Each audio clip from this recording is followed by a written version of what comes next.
ছায়া আর কায়া।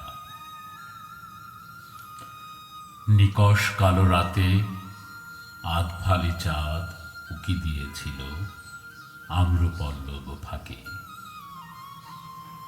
ডাহুক পাখির ডাকে মুখরিত হলো চারিদিক।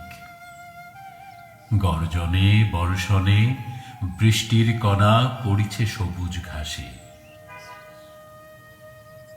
কিনি দারুণ এক করুণ সুরে ডাকিছে মধ্যবয়সী কুকুর।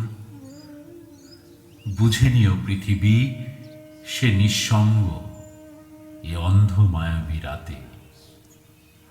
আধভালি চাঁদ উকি দিয়েছিল আম্রপল্লব ফাঁকে।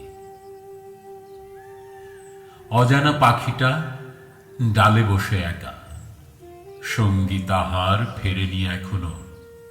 ছানাপোনাগুলো ঘুমিয়ে গিয়েছে, বাবা পাখিটার পেল না দেখা।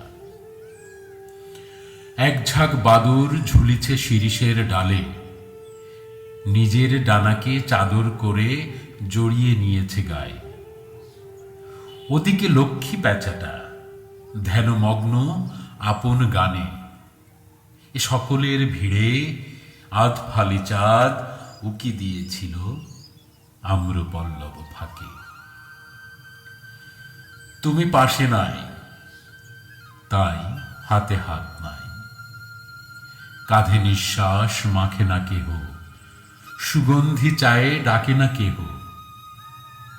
বাকরখানি সাধে না কেহ। কেহ বলে না হারমোনিয়ামে রবি ঠাকুরের গানটি ধরো। জানালার পাশে বসে আমি তাই বৃষ্টির ফোঁটা গুনে যাই। মোর ছায়া আর কায়া মিশে গেছে এ অন্ধ মায়াবী রাতে। তখনও আধভালি চাঁদ উকি দিয়েছিল আম্রপল্লব ফাঁকে।